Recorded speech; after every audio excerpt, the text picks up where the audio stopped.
تلخيص كتابي مميز بالأصفر. عن الكتاب: الكتاب عبارة عن مقرر مختصر في العيش بحكمة والاختيار بذكاء.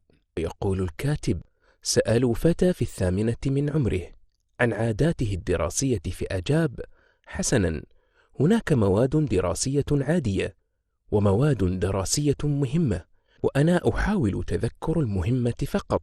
لذلك فسواء كنت طالبا في المدرسة الثانوية أو في الجامعة أو في الحياة، فستجد أن الكتب الدراسية مكتظة، وأن قائمة القراءة طويلة، فيجب إحضار قلم تميز بالأصفر لكي تميز الأفكار الرئيسية. وهذا الكتاب عبارة عن مجموعة من القصص والاقتباسات حول بعض أغلى موضوعات الحياة، مثل اللطف والكرم والإحسان وتوطيد علاقات قوية راسخة مع الأشخاص الذين نحبهم. تلخيص الكتاب: الإحسان. 1. عامل كل شخص بالطريقة التي تحب أن يعاملك بها. نحن نحفظ هذه القاعدة، الآن دعنا نطبقها في حياتنا. دوين ماركهام. 2. اجعل من عادتك فعل إفعال إحسان لأناس لن يعرفوا أبدا ما فعلته.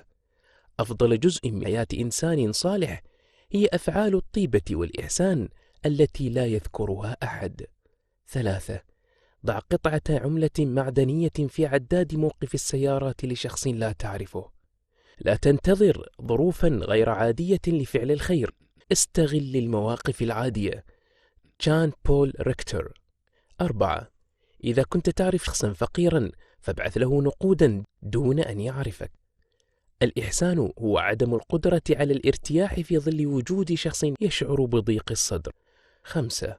كن أكثر لطفا وإحسانا مما تقتضيه الضرورة.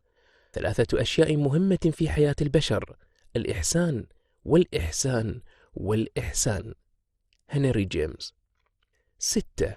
احمل بعض المظلات الرخيصة في سيارتك لتمنحها للعالقين تحت المطر بلا غطاء. الفرص العظيمة لمساعدة الناس نادرا ما تأتي، لكن الفرص الصغيرة تحيط بنا كل يوم. 7. كن منفتحا ومتاحا، إن الشخص التالي الذي تقابله قد يصبح أقرب أصدقائك. عامل كل شخص تقابله وكأنك تتلقى زيارة من ضيف عزيز. كونفوشيوس. 8.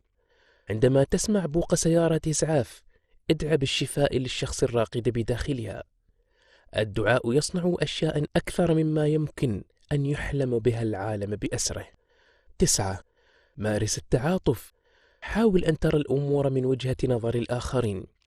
كن رؤوفا، إن كل شخص تقابله يخوض معركة ضاربة في الحياة، ويقولون أن المتشائم يرى النصف الفارغ من الكوب، والمتفائل يرى النصف الممتلئ من نفس الكوب، ولكن الشخص المحب للعطاء يرى الكوب ويبدأ بالبحث عن شخص يشعر بالعطش.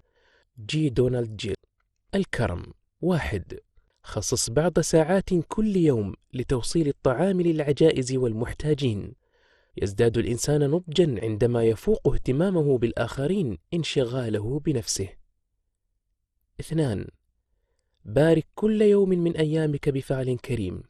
دعها قاعدة وادعو الله أن يساعدك على الحفاظ عليها. 3. تبرع بلتر من الدم كل عام. أحيانا عندما أفكر في نتائج الأشياء الصغيرة أتصور أنه ليس هناك شيء صغير. 4.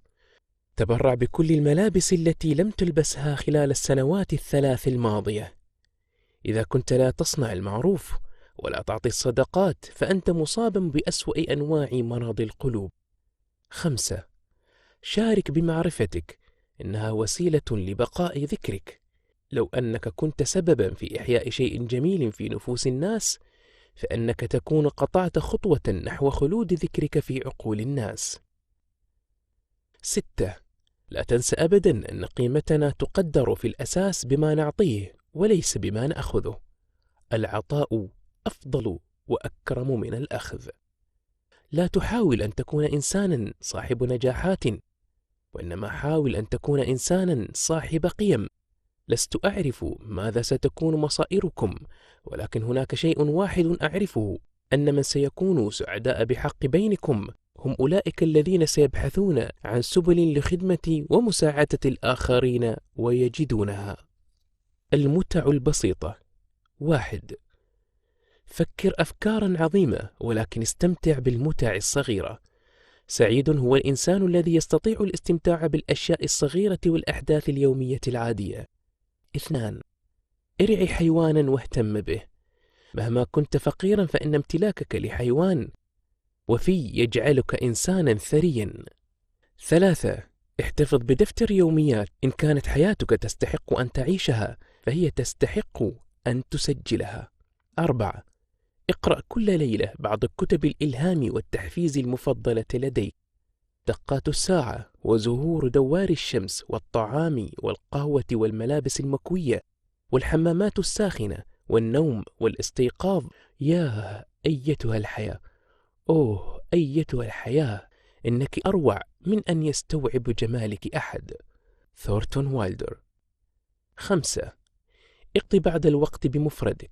عندما لا نطيق تحمل الوحدة فإننا لا نقدر على الأرجح الصاحب الوحيد الذي يرافقنا من المهد إلى اللحد، أنفسنا. 6. لا تجعل ممتلكاتك تمتلكك. كلما زاد ما تملكه زاد ما يجب عليك الحرص عليه. 7. قلل وقت مشاهدة التلفزيون. هناك أوقات تكون فيها المكنسة الكهربائية أكثر متعة من التلفزيون. 8. تنزه بالسيارة بعد ظهيرة يوم الإجازة في أنحاء الريف. 9. ما بين الحين والآخر شاهد حلقة من أحد برامج الأطفال. إننا لا نكون أطفالا سوى لوقت محدود، ولكننا نستطيع الاحتفاظ بالطفولة بداخلنا إلى الأبد. 10. ارقد على ظهرك وانظر للنجوم. ابتهج بالحياة لأنها تعطيك الفرصة لأن تحب وتلهو وتنظر نحو النجوم. التوجه الذهني. 1. تذكر أنك يمكن أن تفقد الكثير من الأشياء الطيبة في الحياة عن طريق تبني توجه ذهني سيء.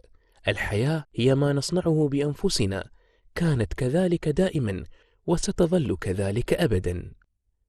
2. كن أنت أكثر الذين تعرفهم إيجابية وحماسا. 3. اصفح بسرعة. لقد تعلمت من كلبي درسا عظيما في الحياة، أن أنسى كثيرا. 4. اقضي حياتك في الارتقاء بالناس لأعلى وليس في التقليل من شأنهم. الإساءة إلى الناس عادة بغيضة أيا كان وضعك. 5. تذكر الموارد المؤثرة الثلاث المتاحة لك دائما: الحب والدعاء والصفح. في الليل أسلم كل أموري إلى الله فهو الذي لا ينام أبدا. تذكر أن دقيقة واحدة من الغضب تحرمك من 60 ثانية من السعادة. ما القدر الكافي؟ شعر رجل الصناعة الغني بالدهشة عندما رأى صيادا جنوبيا يرقد بخمول بجوار قاربه ويدخن غليونه. قال له رجل الصناعة: لماذا لم تخرج للصيد؟ أجاب الصياد: لأنني اصطدت ما يكفي من السمك لهذا اليوم. قال رجل الصناعة: لماذا لا تصطاد المزيد؟ أجاب الصياد: ماذا أفعل بالمزيد؟ قال رجل الصناعة: يمكنك أن تكسب المزيد من المال، وبهذا المال يمكنك شراء محركا لقاربك يساعدك على الوصول لمياه أعمق واصطياد المزيد من السمك، وحينها ستكسب المزيد من السمك ومزيد من المال، وسرعان ما سيكون لديك مال كافي لامتلاك قاربين وربما حتى أسطول من القوارب، وحينها ستصبح غنيا مثلي. سأل الصياد: وماذا بعد ذلك؟ أجاب رجل الصناعة: يمكنك عندئذ أن تستمتع بالحياة حقا. قال الصياد: وما الذي تظنني أفعله الآن؟ في الختام أنصح الجميع بقراءة هذا الكتاب مرة على الأقل كل شهر. ويمكنك شراء نسختك الورقية من الكتاب تصلك إلى منزلك بالرابط الموجود بمربع الوصف أسفل الفيديو وبأول تعليق.